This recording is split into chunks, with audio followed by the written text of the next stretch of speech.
علیکم جماعت نہم صفحہ نمبر 50 سوال نمبر 2 جو تھا اس کا مختصر سوالات کا اس کا اگلا حصہ ہم کرنے لگے ہیں. تو مختصر سوالات کے 4 سوالات کے جوابات میں نے ایک ویڈیو میں دیے ہیں. اب دوسری ویڈیو میں اب آگے دیتی ہوں. 5واں سوال ہے گواہی کب فرض نہیں رہتی بلکہ مستحب درجہ میں آ جاتی ہے. تو اس کے لیے ہم صفحہ نمبر 63 پہ آتے ہیں. جب بہت سارے لوگ معاملے اور پیش آمدہ واقعے سے باخبر ہوں تو گواہی فرض نہیں رہتی بلکہ مستحب کے درجے میں آ جاتی ہے. تو یہ ہے اس کا جواب. اب سوال نمبر 6 مرد عورت کی گواہی کے بارے میں اسلامی احکام تحریر کریں. صفحہ نمبر 64.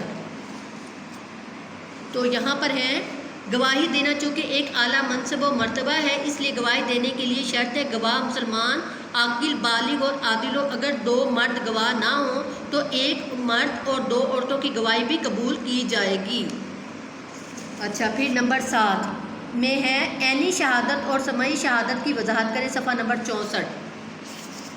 اس میں دیکھتے ہیں صفحہ نمبر 64 میں سوال نمبر بعض اوقات گواہ کسی چیز کو سن کر شہادت دیتا ہے اس کو سمعی شہادت کہتے ہیں. اور جب وہ کسی شخص کو اپنی شہادت کی گواہی پر گواہ بنا دیتا ہے تب اس کو شہادت علی شہادت یعنی گواہی پر گواہی دینا کہلاتا ہے.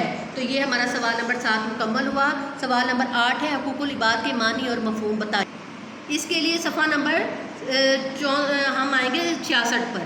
حقوق العباد سے مراد بندوں کے حقوق ہیں. معاشرتی اور اجتماعی زندگی میں ہر انسان دوسرے انسان کا محتاج ہے کیونکہ انسان اپنی بنیادی ضروریات اکیلا پوری نہیں کر سکتا لہذا اسے بعض ذمہ داریاں ادا کرنے سے کچھ حقوق حاصل ہوتے ہیں.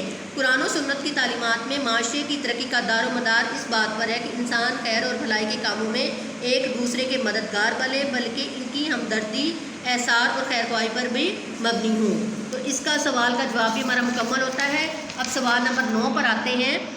ہمسایوں کے حقوق کے بارے میں ایک قرآنی آیت اور ایک حدیث کا ترجمہ بتائیں. تو قرآنی آیت کا جو ترجمہ ہے صفحہ نمبر 66 پہ دیکھتے ہیں ہمسایوں کے حقوق کا.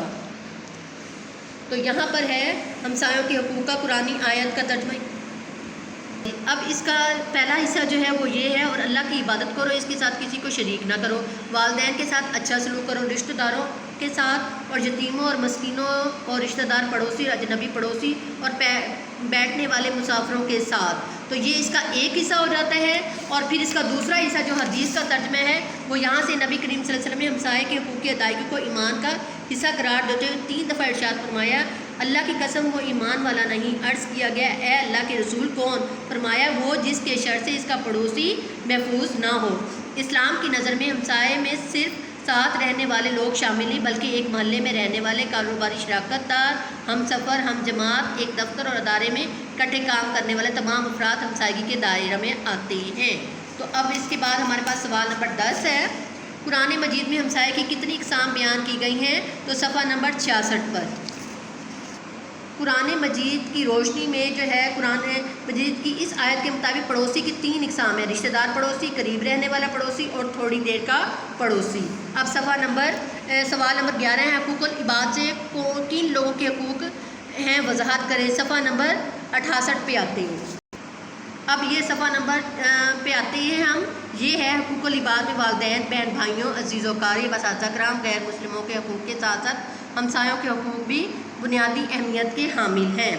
تو اب اس کے بعد ہمارے پاس ہے سوال نمبر 12 نبی کریم صلی اللہ علیہ وسلم کو یہ خیال کیوں کر گزرا کہ شاید پڑوسی کو وراثت میں شریک کر دیا جائے. صفحہ نمبر 67 پہ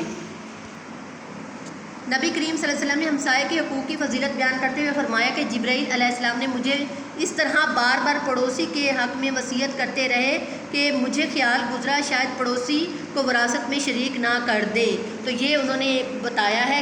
سوال نمبر 11 کا یہ جواب ہو گیا.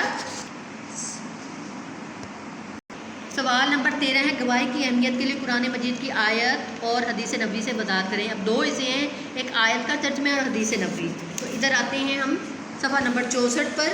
تو یہاں پر پہلے ہم کرتے ہیں ترجمہ ہے اپنے مردوں میں سے 2 گواہ بنا لیا کرو. پھر اگر 2 مرد نہ ہوں تو 1 مرد اور 2 عورتیں گواہ بنا لو جن کو بھی تم گواہوں کے طور پر پسند کرتے ہو. اگر ان دونوں عورتوں میں سے ایک بھول جائے تو دوسری اسے یاد دلا دے اور جب بھی گواہوں کو بلایا جائے تو وہ انکار نہ کرے. یہ آیت ہے۔ اب حدیث گواہی کی اہمیت واضح کرتے ہوئے نبی کریم صلی اللہ علیہ وسلم نے ارشاد فرمایا، اگر لوگوں کو محض دعوے کی وجہ سے ہی سب کچھ دے دیا جائے تو کتنے ہی لوگ خون اور مال کا دعویٰ کر ڈالیں۔ اس لیے دعوے دار کے ذمے گواہ ہیں اور انکار کرنے والے کے ذمے قسم ہے۔